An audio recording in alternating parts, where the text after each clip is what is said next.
اب میں آپ کو ذرا اس جو انسانوں میں سے انسان دشمنی کا جن کا سب سے بڑا رول ہے، میں ان کی 2000 سالہ تاریخ کا آپ کے سامنے نقشہ رکھنا چاہتا ہوں۔ ان 1400 سال کا تو میں نے صرف 4 آپ کو پوائنٹس بتائے۔ موسیٰ سے عیسیٰ تک 1400 برس علیہ الصلوۃ والسلام، 2 مرتبہ عروج، 2 مرتبہ زوال، اشیریوں کے ہاتھوں پٹوائی، بابلیوں کے ہاتھوں پٹانا، گریکس کے ہاتھوں مرمت، رومنز کے ہاتھوں مرمت۔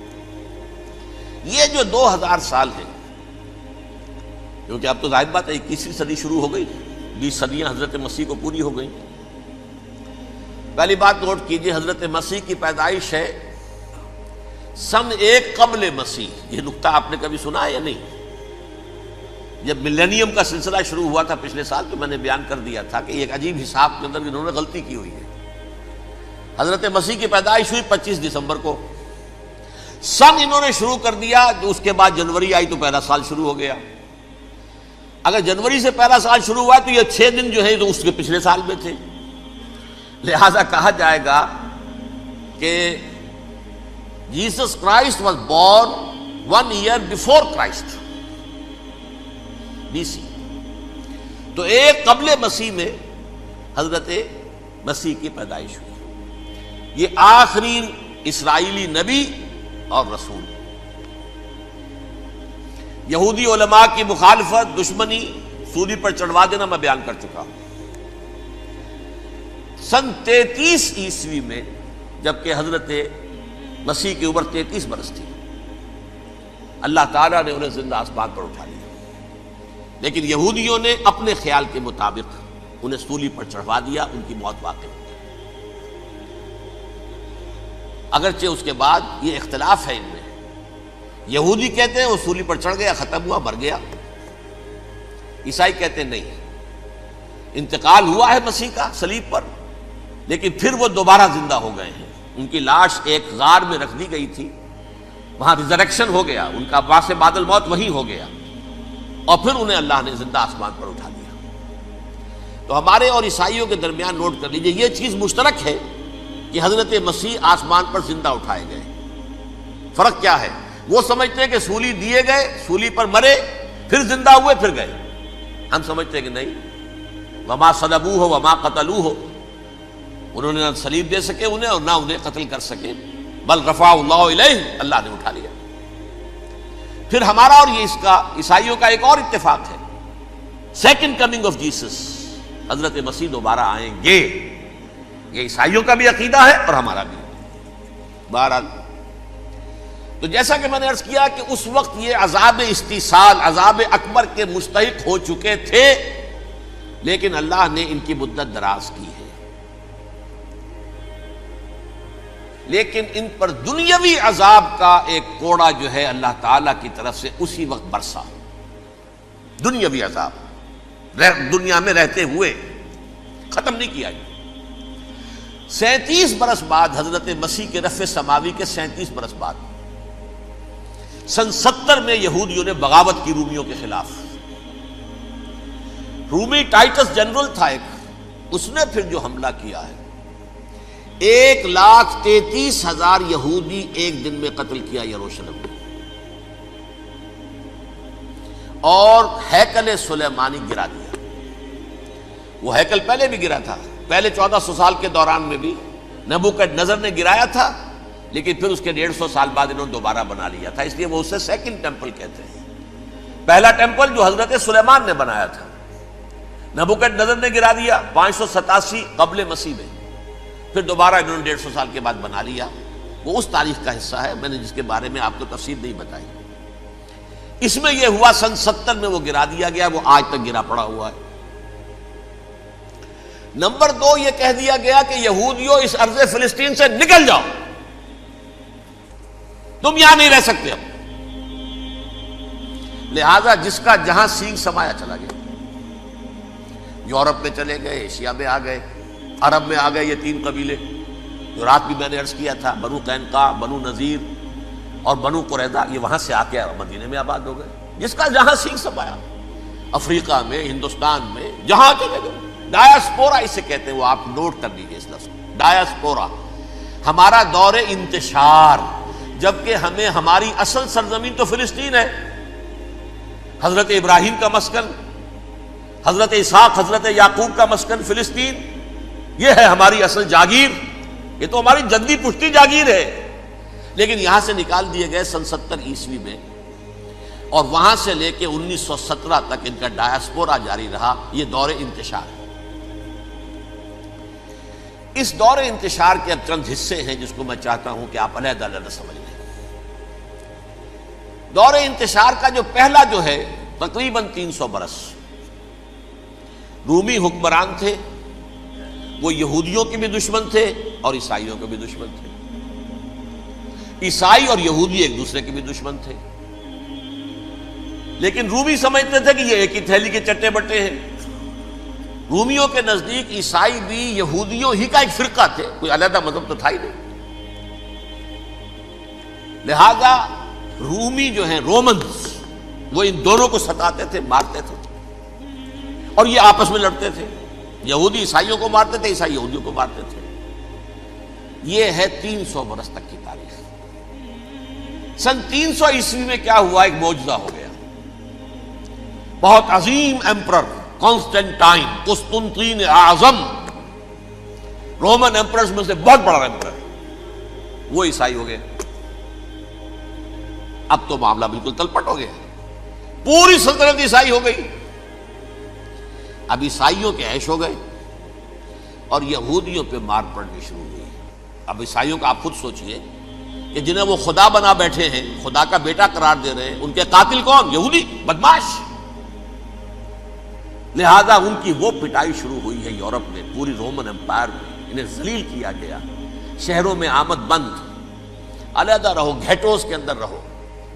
یہودی کا نام جو ہے وہ گالی بن گیا، جیسے آج بھی یہودی گالی کہتے ہیں، جیسے خنزیر کا لفظ، آخر وہ بھی اللہ کی مخلوق ہے، لیکن آپ کو معلوم ہے کوئی شخص زبان پر نام نہیں لانا چاہتا خنزیر کا، سور کا، ہے تو مخلوق، وہ بھی ایک حیوان ہے۔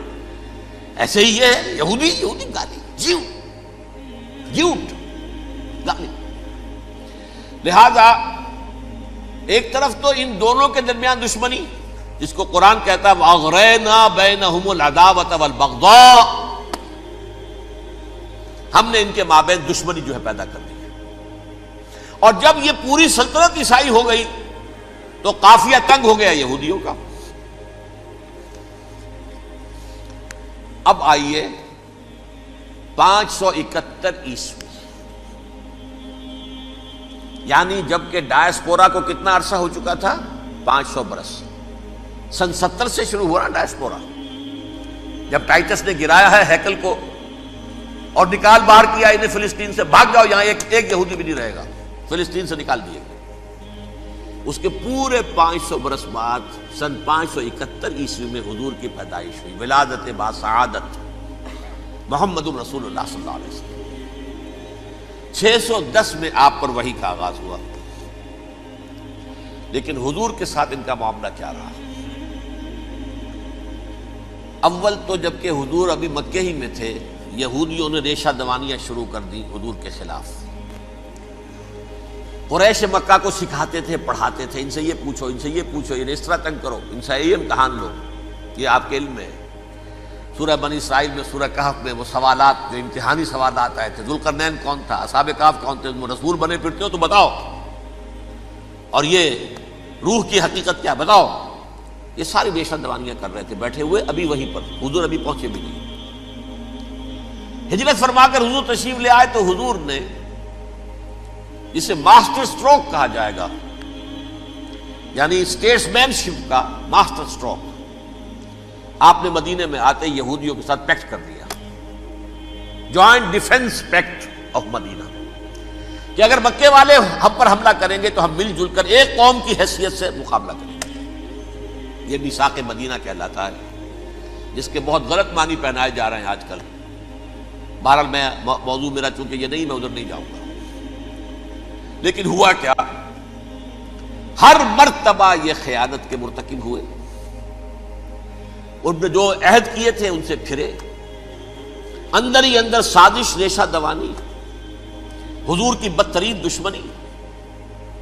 سورہ نساء کی آیت نمبر 12 میں 14 میں 13 میں فرمایا ہے لا تزال تطلع علی خائنۃ منہم، اے نبی ہمیشہ آپ کے علم میں ان کی طرف سے خیانتیں، بددیانتیاں آتی رہیں گی. اور بار بار وہ مسلسل جنگ کی آگ بھڑکاتے تھے. قریش کو دعوت دیتے، آؤ آؤ آؤ ہم اندر سے بغاوت کر دیں گے، تم آؤ تو صحیح، ختم کریں محمد کو اور اہل ایمان کو صلی اللہ علیہ وسلم ورضی اللہ تعالی عنہم اجمعین. لیکن پھر جب وہ آتے تھے تو یہ دبک جاتے تھے، ان میں ہمت نہیں تھی، میدان کے مرد نہیں رہے تھے. کہ سورہ حشر میں ان کا نقشہ کھینچا گیا ہے. کھلے میدان میں مقابلے کی اس کے اندر صلاحیت ہی نہیں. یہ تو فصیلوں کے پیچھے سے، جیسے عورتیں کہیں دیہات میں لڑائی ہوتی ہے تو مرد جو ہے گلیوں میں لڑتے ہیں، عورتیں اوپر سے پتھر پھینکتی ہیں، بس وہ کام یہ کر سکتے تھے. من ورائے جدر، فصیلوں کے پیچھے سے، جنگ میں میدان میں نہیں آ سکتے. بہرحال قرآن مجید میں ہے یہ سورہ مائدہ کی آیت نمبر 64، کلما اوقدوا نارا للحرب اطفاها اللہ. اکثر و بیشتر مواقع پر تو یہ جب آگ بھڑکاتے تھے جنگ کی، اللہ اسے بجھا دیتا تھا. لیکن بہرحال اس کے باوجود جنگیں ہوئی، غزوہ بدر، غزوہ احد ہوئی کہ نہیں؟ یہ ساری اس اصل شرارت میں. اور اس کے نتیجے میں حضور نے پھر ایک ایک کر کے 3 قبیلوں کو سزا دی. غزوہ بدر کے فوراً بعد بنو قینقاع نکالے گئے مدینے سے، غزوہ احد کے فوراً بعد بنو نذیر نکالے گئے، اور غزوہ احزاب کے بعد بنو قریظہ نکال دیے گئے.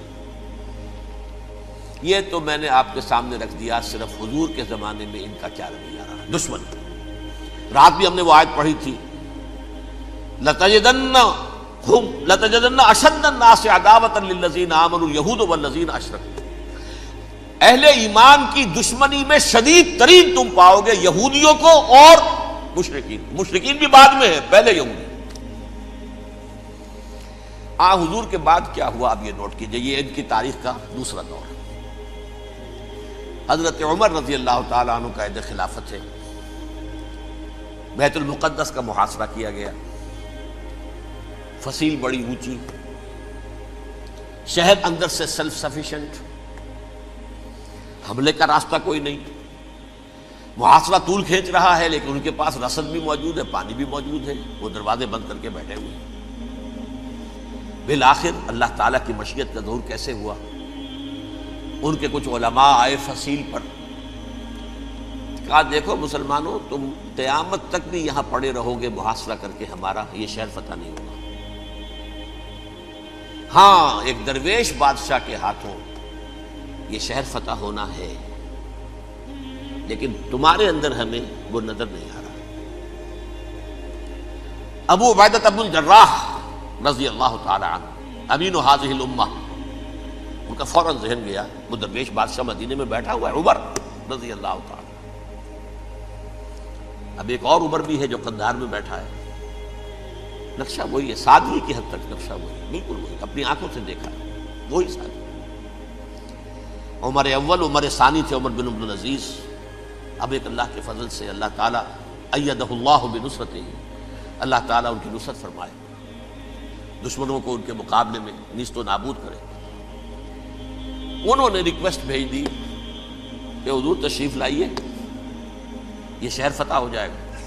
وہ ہے سفر تاریخی، اتنا طویل سفر، تقریباً 700 میل، ایک اونٹ، ایک خادم، ایک منزل پہ امیر المومنین اوپر بیٹھے، خادم آگے چل رہا ہے، اگلی منزل پہ خادم اوپر بیٹھا ہے، امیر المومنین آگے جا رہا ہے.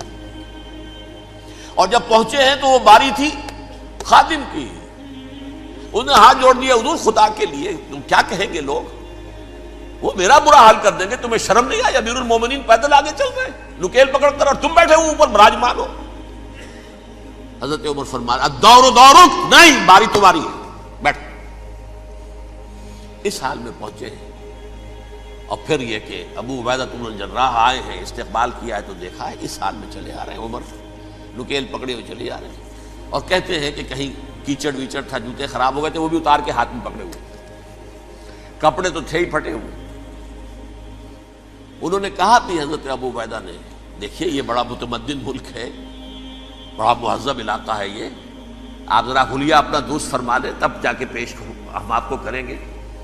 آپ نے فرمایا نحن قوم اعزنا اللہ بالاسلام، ہم وہ قوم ہیں جنہیں اللہ نے عزت دی ہے اسلام کے ذریعے سے. کپڑوں کے ذریعے سے نہیں، دولت کے ذریعے سے نہیں۔ اسی حال میں گئے ہیں، اوپر سے انہوں نے کھڑے ہو کر نشانیاں دیکھی ہیں، اپنی کتابیں کھولی، ہاں یہ وہی ہے، اچھا لو جی سرنڈر، شہر تمہارے ہاتھ میں۔ خون کا ایک قطرہ نہیں بہا اور بیت المقدس فتح ہو گیا۔ لیکن اس وقت حضرت عمر نے ایک نرمی یہ کی کہ یہودیوں کے لیے بھی اسے اوپن سٹی قرار دے دیا۔ یہ احسان عظیم حضرت عمر کا، اس سے پہلے یہودی آ ہی نہیں سکتا تھا، داخل ہی نہیں ہو سکتا تھا، وہاں وہ آ کر وزٹ نہیں کر سکتا تھا، زیارت نہیں کر سکتا تھا اپنے مقدس مقامات کی۔ حضرت عمر نے یوں سمجھیے کہ تقریباً 550 برس کے بعد ان کے لیے راستہ کھولا ہے کہ ہاں تم آ سکتے ہو، زیارت کر سکتے ہو۔ لیکن یہ عیسائیوں نے لکھوایا معاہدے کے اندر، انہیں یہاں آپ آباد ہونے کی اجازت نہیں دیں گے، لیکن کم وزٹ دی پلیسز، دیکھیں زیارتیں کریں اور جائیں۔ یہ معاہدہ حضرت عمر کا ہے رضی اللہ تعالیٰ، جو پھر خلافت راشدہ کے بعد بنو امیہ نے بھی اس کو آرڈر کیا، بنو عباس نے کیا۔ پھر جو ہمارے یہ ترکوں میں اندر خلافت آئی تو ترک خلفاء نے بھی اس معاہدے کی پوری پابندی کی۔ فلسطین میں آ سکتے ہیں یہودی صرف زائرین کی حیثیت سے، وہاں آباد نہیں ہو سکتے۔ اب آئیے اگلا دور آیا حضرت عثمان کا دور خلافت۔ یہ ہے وہ وقت کہ اب یہود نے امت مسلمہ کی پیٹھ میں چھرا گھونپا۔ وہ کیسے؟ ایک یہودی عبداللہ ابن سبا اسلام کا لبادہ اوڑھ کر آ گیا، معاشرے کا جائزہ لے لیا، ان میں بنو ہاشم اور بنو امیہ میں جو پرانی کشاکش تھی اس کے کچھ نہ کچھ جراثیم باقی ہیں، اگر ان کو ذرا بھڑکا دے تو مسلمانوں میں انتشار پیدا ہوگا۔ کہا یہ عثمان کون ہے؟ یہ تو بنو امیہ میں سے ہے، یہ حق تو بنو ہاشم کا ہے، خلافت ان کے پاس ہونی چاہیے، محمد کے تو رشتہ دار وہ ہے صلی اللہ علیہ وسلم۔ عوام الناس کے اندر بات پھیلنی شروع ہوئی۔ پھر ایک بڑی سازش کے انداز میں حضرت عثمان کے خلاف پروپیگنڈا، حضرت عثمان کے جو عاملین تھے، گورنر تھے، ان کے خلاف پروپیگنڈا، اور ایسی ہوشیاری کرتے تھے کہ کوفے میں کوفے کے حاکم کے خلاف کچھ نہیں کہنا، اجی مصر میں یہ ہو رہا ہے، اجی شام میں یہ ہو رہا ہے، اجی یہ جو عثمان ہے وہ یہ کر رہا ہے، یہ ظلم ہو رہا ہے، یہ لوٹ مار ہو رہی ہے، یہ خیانتیں ہو رہی ہیں۔ اب نہ تو اس زمانے میں مینز آف کمیونیکیشن، کیسے تصدیق کریں؟ افواہیں تو آپ آج کراچی کے اندر شروع ہو جائے تو پتہ نہیں چل سکتا کسی کو کہ کیا اس میں صداقت ہے کیا جھوٹ ہے، اور بری بات جو ہے فطرت انسانی کی کمزوری ہے وہ فوراً قبول کرتا ہے، کسی کے بارے میں اچھی بات ماننے کو تیار نہیں ہوتا لیکن بری بات تو فوراً تیار۔ بہرحال یہ فتنہ انہوں نے اٹھایا، حضرت علی کی الوہیت کا فتنہ اٹھایا، حضرت عثمان کے خلاف الفتنۃ الکبریٰ برپا کیا، حضرت عثمان شہید ہوئے۔ اس کے بعد 5 برس تک مسلمان ایک دوسرے کی گردنیں کاٹتے رہے، باہمی خانہ جنگی ہوئی، امت کو وہ زخم لگایا ہے جو آج تک جس سے خون رس رہا ہے۔ یہ شیعان عثمان اور شیعان علی تھے جو بعد میں پھر سنی اور شیعہ ہو، اور آج تک فتنہ کس نے جگایا؟ ایک عبداللہ ابن سبا یہودی اور اس کے کارندے، شیطان کا ایجنٹ، اور انسانوں میں سے بھی اس کے جو بھی حواریین تھے اور شیطانوں کے اندر سے بھی تھے، انہوں نے بھی اس آگ کو بھڑکایا۔ یہ آپ سوچ لیجئے کہ یہ کس نے وہ زخم لگایا؟ یہودی۔ اگلا دور آیا، خلافت راشدہ ختم ہوئی، بنو امیہ کا بھی دور کافی گزر گیا۔ طارق ابن زیاد 712 عیسوی میں حملہ کرتے ہیں اسپین پر۔ اسپین اس وقت عیسائیت کا بہت بڑا گڑھ، بڑے کٹر ترین عیسائی جو ہے وہ اسپین میں تھے، لہذا یہودیوں کی وہاں بہت پٹائی ہوتی تھی، یہ میں بتا چکا ہوں، دشمنی تھی ان کی تو چلی آ رہی تھی عیسائیوں کے ہاتھوں یہودیوں کی، وہ تو سن 300 عیسوی سے ایمپرر کانسٹنٹائن کے بعد سے شروع ہو گئی تھی۔ اس حوالے سے یہودیوں نے اس وقت چالاکی یہ برتی، کچھ راستے واسطے بتائے، کچھ مدد کی طارق ابن زیاد کی۔ طارق ابن زیاد نے انہیں اپنا محسن سمجھا، ہسپانیہ فتح ہو گیا تو یہودی چونکہ محسنین کی فہرست میں آ چکے تھے، انہیں بہت اقتدار نصیب ہوا، بڑی سپورٹ مسلمانوں نے دی۔ ان کے بڑے بڑے علماء جو ہیں اسی دور کے اندر پیدا ہوئے، بڑے بڑے تھنکرز ان کے اسی دور میں پیدا ہوئے۔ بن گوریون جو کہ ایک وزیر اعظم تھا اسرائیل کا، اس نے یہ لکھا ہے اپنی کتاب میں، Muslim Spain was the golden era of our diaspora. وہ ڈائسپورا جو 70 عیسوی سے شروع ہوا تھا اور 1917 عیسوی تک جاری رہا ہے، اس میں سے گولڈن ایرا ہمارا جو تھا وہ مسلم اسپین تھا. ہسپانیہ میں بیٹھ کر ہم عیش کیے. لیکن وہاں سے انہوں نے اور جو کچھ کیا، یہ تو داستان کے تو بہت سے گوشے ہیں، لیکن میں جس اسٹریٹ لائن میں چل رہا ہوں اس کے اعتبار سے ایک بات سمجھ لیجیے. وہاں بیٹھ کر انہوں نے اب عیسائیت کی پیٹھ میں چھرا گھونپا، پروٹیسٹنٹ مذہب پیدا کیا، تقسیم کر دیا. جیسے شیعہ سنی کی تقسیم، عبداللہ ابن سبا، رومن کیتھولک اور پروٹیسٹنٹ کی تقسیم، یہودی علماء. ہوتا کیا تھا؟ ہسپانیہ کی یونیورسٹیاں ہیں، کارڈووا میں ہے، ٹولیڈو میں ہے، گریناڈا میں ہے، غرناطہ، قرطبہ، تولیتلا، اور وہاں آتے تھے لوگ. فرانس سے چلے آ رہے ہیں نوجوان پڑھنے کے لیے، جرمنی سے چلے آ رہے ہیں، اٹلی سے چلے آ رہے ہیں. 3 ہی ملک قریب ترین پڑھتے ہیں سینٹرل جو یورپ کے ہیں. یہاں پر جو ہے وہ اسلام جو نور پھیلا رہا تھا اس سے بھی مستفیض ہوئے. جہالت کے جو ہے پردے ان کے وہ چھٹے. اس کے ساتھ ہی وہ یہودی وہاں ان کے اندر جو جراثیم داخل کر رہے تھے وہ اس عیسائیت کے خلاف بغاوت تھی جو اس وقت دنیا میں عیسائیت اس وقت تھی. پوپ کا راج تھا دنیا میں اس وقت. یورپ میں جو عیسائیت تھی اس میں ایک طرف بادشاہ تھے، لیکن بادشاہوں کی حیثیت وہاں پر یوں سمجھ لیجئے کٹ پتلیوں کی تھی. اصل قوت پوپ کے ہاتھ میں تھی. اور پوپ کو انہوں نے جیسے قرآن نے کہا اتخذوا احبارهم ورهبانهم اربابا من دون اللہ، کیونکہ سینٹ پال نے شریعت موسوی ساقط کر دی تھی تو اب شریعت تھی ہی نہیں. پوپ کو اختیار تھا جس چیز کو چاہے حلال قرار دے دے، جس چیز کو چاہے حرام قرار دے دے. اتخذوا احبارهم ورهبانهم اربابا من دون اللہ. انہوں نے کہا صاحب یہ پوپ کس بلا کا نام ہے، یہ بھی انسان ہے. بات تو ٹھیک تھی نا. اصل حیثیت تو کتاب کی ہونی چاہیے، ڈیوائن بک، دی ریویلڈ اسکرپچر. لہذا اور یہ کتاب ہر شخص پڑھ سکتا ہے. کوئی پوپ کے باپ کو جو ہے کوئی اس کے لیے پروپرائٹری رائٹس تو نہیں ہے کہ صرف پوپ پڑھ سکتا ہے یا پادری پڑھ سکتے ہیں. ہم بھی پڑھ سکتے ہیں، ہم بھی سمجھ سکتے ہیں. یہ باتیں تھی کہ جن کو بڑھا چڑھا کر بیان کر کے اور پوپ کا اقتدار ختم کرا دیا اور توجہ مرکوز کر دی بائبل کی طرف. اب بائبل میں بڑا حصہ تو اولڈ ٹیسٹامنٹ کا ہے. نتیجہ کیا ہوا؟ یہود کی عظمت پروٹیسٹنٹس کے نزدیک مسلم ہو گئی. اصل قوم تو یہ ہے. وہ دشمنی بدلی کہ نہیں بدلی؟ موسیٰ کے امتی یہ ہے، تورات موسیٰ کو دی گئی، ابراہیم کی نسل یہ ہے. لہذا وہ جو دشمنی تھی، جو عداوت تھی کہ ہمارے خدا کو سولی چڑھانے والے ہیں یہ بدماش، اس کا ازالہ ہوا اس پروٹیسٹنٹ مذہب کے نتیجے میں. یہ میں اب آپ کو بتاتا ہوں کہ ایک نتیجہ وہ نکلا ہے جسے برٹرنڈ رسل نے بیان کیا ہے. اس کی کتاب ہے ان پریز آف آئیڈلنس، صفحہ 108. وہ لکھتا ہے the Christians retaining the Judaic belief in special revelation added to it the Roman desire for world wide domination and the Greek taste for metaphysical سٹیلٹیز.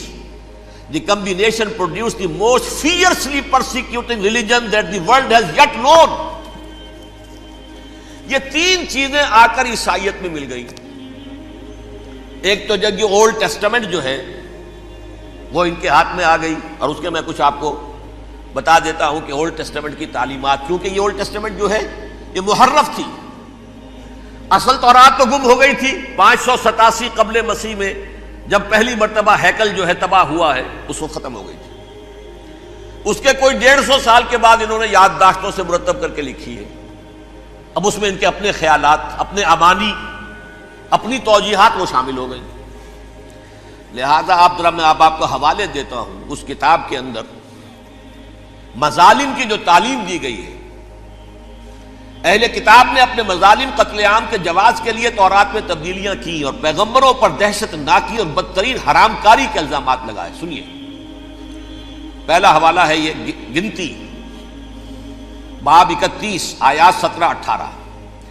اس لیے ان بچوں میں جتنے لڑکے ہیں سب کو مار ڈالو، اور جتنی عورتیں مرد کا منہ دیکھ چکی ہیں ان کو بھی قتل کر ڈالو، لیکن ان لڑکیوں کو جو مرد سے واقف نہیں اور اچھوتی ہیں اپنے لیے زندہ رکھو. یہ کسی اللہ کی کتاب کا یہ جملہ ہو سکتا ہے؟ کسی ریویل بک کا؟ اور سنیے، یہ ہے استثناء ڈیٹرانومی باب 20 آیت 16-18. پر ان قوموں کے شہروں میں جن کو خداوند تیرا خدا میراث کے طور پر تجھ کو دیتا ہے، کسی ذی نفس کو جیتا نہ بچا رکھنا، جیسا خداوند تیرے خدا نے تجھ کو حکم دیا بالکل نیست کر دینا.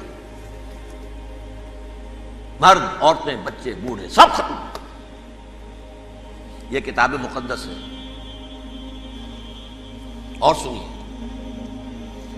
سموئیل باب 27 آیت نمبر 9. اور داؤد نے اس سرزمین کو تباہ کر ڈالا اور عورت مرد کسی کو جیتا نہ چھوڑا. نمبر 4، ان سب آباد شہروں کو ماں، عورتوں اور بچوں کے بالکل نابود کر ڈالا. کتاب استثناء باب 3 آیت 6. یہ ہے جو کہہ رہا ہے برٹرینڈ رسل، کرسچینٹی میں آ کر اب یہ تین چیزیں شامل ہو گئی. ایک تو یہ باربیرین یہ تعلیم جو ہے، اور یہ مذہب کے نام پہ تعلیم، یہ کتاب مقدس کی تعلیم. نمبر 2، رومنز کے اندر جو ایک تمنا تھی ورلڈ ڈومینیشن کی، وہ عیسائیت کے اندر آ گئی.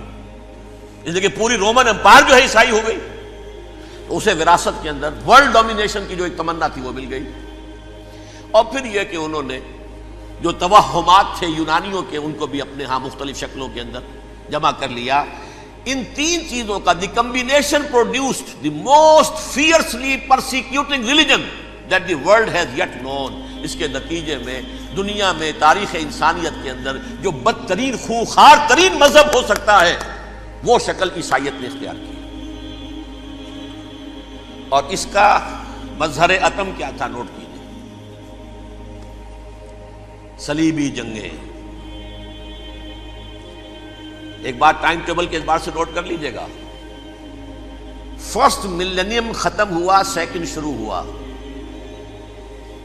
ان کے 1000 سال ختم ہوئے تو 11ویں صدی میں سیکنڈ ملینیم شروع ہوا، تو پہلی صلیبی جنگیں ہوئی. لاکھوں مسلمان قتل کیے. صرف یروشلم کے اندر اتنا خون بہایا ہے کہ خود ان کے ہسٹورینز لکھتے ہیں کہ جب ان صلیبیوں نے جب گھوڑوں کے ساتھ وہ چل رہے تھے گلیوں میں، تو ان کے گھوڑوں کے گھٹنوں تک خون کی ندی بہ رہی تھی. جہاں سے گزرے ختم کرتے چلے گئے، آبادیاں کی آبادیاں ختم کر. اگرچہ اس کروسیڈ میں گیہوں کے ساتھ گھن بھی پیسا، یہودی بھی بہت مارے گئے. یہ فرانس سے، جرمنی سے جب یہ کروسیڈرز آ رہے تھے، 3000 میل کا سفر طے کر کے آئے تھے. سوچئے تو صحیح. اربن ثانی پوپ جو تھا، آگ لگا دی تھی اس نے پورے یورپ کے اندر. شرم سے ڈوب مرو، تمہارے مقدس علاقے مسلمانوں کے ہاتھ میں. انفیڈلز، یہ کافر، یہ مرتد، یہ ملحد. مسیح جہاں پیدا ہوا، مسیح کو جہاں سولی دی گئی، وہ کہاں ہے؟ ان کے ہاتھ میں. وہ آگ لگائی ہے. 3000 میل کا فاصلہ طے کر کے یہ قومیں آئی ہیں، اور جو تباہی مچائی ہے. تاریخ انسانی میں ایسی بربریت کی کوئی مثال. اور یہ ان کے اپنے ہسٹورینز لکھتے ہیں. شرم کے مارے ایسے محسوس ہوتا ہے جیسے ان کی گردنیں جھکی جا رہی ہیں.